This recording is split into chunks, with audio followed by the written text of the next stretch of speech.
Edi u bë pa dashje protagonisti i momentit, jo me ndonjë veprim të bujshëm, por me një tekst këngë që po dëgjohej në sfond dhe që ndezi atmosferën menjëherë. Kënga, me vargje të guximshme dhe plot humor popullor, kishte atë energjinë tipike që të fut në ritëm dhe të bën të qeshësh pa e kuptuar. Ishte nga ato tekste që nuk i merr seriozisht, por që mbeten në mendje dhe krijojnë atmosferë, ndërkohë Dolce dhe Alba po kërcenin të lira, të qeshura dhe plot energji. Lëvizjet e tyre ishin spontane, pa filtra, dhe dukshëm po e shijonin këngën në sfond. Vajzave u pëlqente shumë ritmi dhe ironia e tekstit, që e bënte situatën edhe më gazmore. Nuk ishte thjesht kërcim.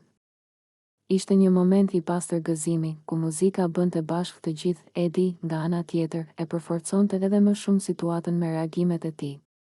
Me mimika, batuta dhe ndërhyrje plot humor, ai e çoi momentin në një nivel tjetër. Sa herë që refreni afrohej, ai reagonte me entuziazëm, duke shkaktuar të qeshura të mëdha tek të gjithë të pranishmin.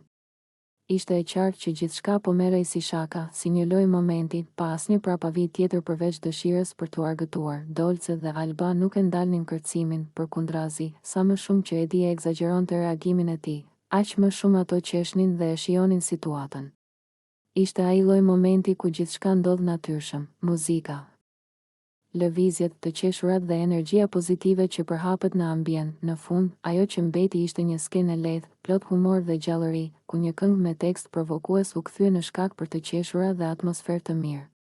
Edi, me spontanitetin e tij, Dolce dhe Alba me energjinë dhe kërcimin e tyre, krijuan një moment që tregoi se ndonjëherë mjafton pak muzikë dhe shumë humor për ta bërë një situatë të paharrueshme.